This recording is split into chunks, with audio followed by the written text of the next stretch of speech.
Mga boss, nandito po tayo, nagkakagulo po sila. Dahil yung isang contestant mukhang nahirapan nata. Yan, titignan po natin boss sa loob. Ayan, dandaan lang po tayo mga boss ha. 97. 97. Ayan. Grab?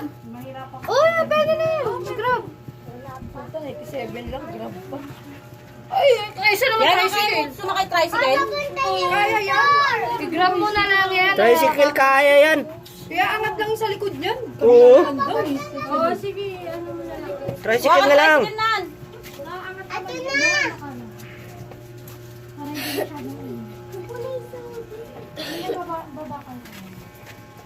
Ayun na, papunta na. Pa, ay. Pabilis. Pag hindi ka Ayun ka to. Tingnan mo, kat. Tingnan mo to. Papunta sa akin. Ay, Josh, saka na yung cellphone ko, Josh. Bag na bag.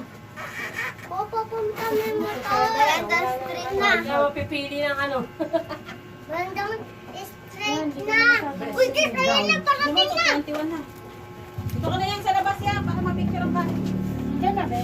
Aka na muna yung bag, mamaya mo na yan. Yan yung highlighter. Dito ka na yung labas. Mas, mama ka. Yadit mo. Wait lang, wait lang. Ano ba? Yun Natin. na. Huwag kang iingay. Ay, mama. Parating na. Sundan mo ako kasi pag ano magmumuto na ako pa uwi. Ayun na, parating. Maganda sa liwanag yung makeup. Parating na. Buri, hindi naman pinaba mo. Hindi naman pinaba mo. Mama! Binaba ko na. Malaki kasi malaki na yan. Ay, dyan na. Ay, sige.